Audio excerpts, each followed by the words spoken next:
ইরানের পারমাণবিক কেন্দ্রে হামলা করেছে যুক্তরাষ্ট্র। এই ঘটনার পর বিশ্বজুড়ে তীব্র নিন্দার ঝড় বইছে। মুসলিম বিশ্বের পাশাপাশি বিষয়টি উদ্বেগের কারণ হয়ে দাঁড়িয়েছে রাশিয়ারও। দেশটির দার্শনিক থেকে শুরু করে রাজনীতিবিদ সবাই হামলা নিয়ে চুলচেরা বিশ্লেষণে ব্যস্ত। তাদের দৃষ্টিভঙ্গিতে উঠে এসেছে রাশিয়ার ভবিষ্যৎ অনিশ্চয়তা।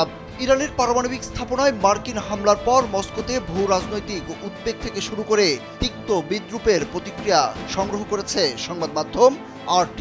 সেসব প্রতিক্রিয়ায় একটি বাক্য প্রতিধ্বনিত হয়েছে, তা হলো যদি ইরান টিকে না থাকে তাহলে রাশিয়াও নিরাপদ নয়। প্রভাবশালী রুশ রাজনৈতিক দার্শনিক এবং ভূ রাজনৈতিক বিশ্লেষক আলেকজান্ডার ডুগিন বলেন, কেউ কেউ এখনও এই ভ্রমের মধ্যে আছেন যে তৃতীয় বিশ্বযুদ্ধ কোনোভাবে পাশ কাটিয়ে যাবে।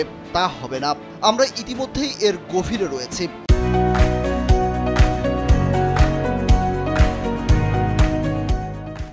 যুক্তরাষ্ট্র রাশিয়ার মিত্র ইরানের বিরুদ্ধে বোমা হামলা চালিয়েছে, কিছুই তাদের থামায়নি। যদি ইরানে বোমা হামলা না থামায় তবে পরবর্তীতে রাশিয়াকে লক্ষ্যবস্তু করা থেকেও তারা থামবে না। কোনো এক সময় তারা সিদ্ধান্ত নিতে পারে যে রাশিয়ার ইরানের মতো পারমাণবিক অস্ত্রের অধিকারী হওয়া উচিত নয়। রাশিয়া ইন গ্লোবাল অ্যাফেয়ার্সের সম্পাদক ফিয়েদর লুকিয়ানভের মতে, আমেরিকার সঙ্গে সরাসরি সংঘর্ষে গেলে তা একটি দীর্ঘ যুদ্ধের দিকে গড়াতে পারে।